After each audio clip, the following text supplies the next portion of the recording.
यह कहानी राजस्थान के एक छोटे से गांव सरसपुरा की है, जहां एक लाल नदी बहती थी। लोग कहते थे कि यह नदी श्रापित है और रात के समय यहाँ अजीब घटनाएं होती हैं। गांव के बुजुर्गों का कहना था कि लाल नदी के किनारे कभी कोई मत जाना, क्योंकि वहाँ एक श्रापित चुड़ैल का साया रहता है। कहानी के अनुसार बहुत साल पहले इसी गाँव में चंपा नाम की एक सुंदर लड़की रहती थी। चंपा के सौंदर्य के चर्चे दूर दूर तक थे, लेकिन उसका प्रेम वीरेंद्र से था। वीरेंद्र और चंपा एक दूसरे से शादी करना चाहते थे, लेकिन गांव के मुखिया को यह रिश्ता पसंद नहीं था। मुखिया ने अपनी ताकत का इस्तेमाल करके चंपा को वीरेंद्र से अलग कर दिया और उसे झूठे आरोप में फंसाकर नदी में डूबने पर मजबूर कर दिया। मरने से पहले चंपा ने श्राप दिया, जो भी इस नदी के पानी को छुएगा वह कभी सुख शांति नहीं पाएगा। मैं हर रात इस नदी के किनारे अपने अधूरे प्रेम का इंतजार करूंगी। उस दिन से नदी का पानी लाल हो गया। लोग कहते हैं कि रात के समय नदी के पास से रोने की आवाजें आती हैं।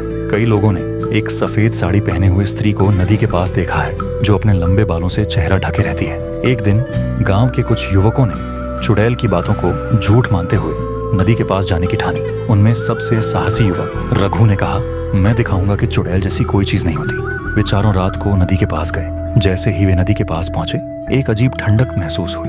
रघु ने मजाक में नदी के पानी में पत्थर फेंका। तभी नदी का पानी अचानक से उफान मारने लगा और सफेद साड़ी पहने एक औरत पानी से निकलकर उनकी ओर बढ़ने लगी। रघु और उसके दोस्तों ने भागने की कोशिश की, लेकिन उनके पैर मानो जमीन में जकड़ गए। चुड़ैल ने चीखते हुए कहा, तुमने मेरी शांति भंग की है, अब तुम इसकी सजा पाओगे। उस रात रघु और उसके तीनों साथी कभी वापस नहीं लौटे। अगले दिन उनकी लाशें नदी के पास पाई गईं। उनके चेहरे भय से विकृत हो चुके थे। इस घटना के बाद गांव के लोग और डर गए। लाल नदी के पास जाने की हिम्मत किसी में नहीं हुई। गांव के पंडित ने बताया कि चंपा की आत्मा तब तक शांत नहीं होगी जब तक कोई उसकी अधूरी प्रेम कहानी को पूरा नहीं करता। कई वर्षों बाद वीरेंद्र के वंशज आकाश गांव में लौटे। उन्होंने अपने पूर्वजों की कहानी सुनी और ठान लिया कि वह इस श्राप को खत्म करेंगे। आकाश ने रात को नदी के पास जाकर चंपा की आत्मा को बुलाया। चंपा की आत्मा ने कहा, तुम मेरे वीरेंद्र जैसे दिखते हो, क्या तुम मेरी आत्मा को मुक्ति दोगे? आकाश ने अपने साहस और प्रेम से चंपा की आत्मा को भरोसा दिलाया। उसने नदी के पास एक पूजा करवाई और चंपा की आत्मा को शांति दी।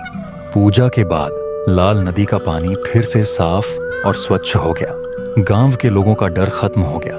लेकिन आज भी लोग कहते हैं कि अगर आप रात में नदी के पास जाएंगे तो आपको एक धीमी सिसकी सुनाई दे सकती है। यह कहानी हमें याद दिलाती है कि प्रेम और विश्वास हर श्राप को खत्म कर सकते हैं।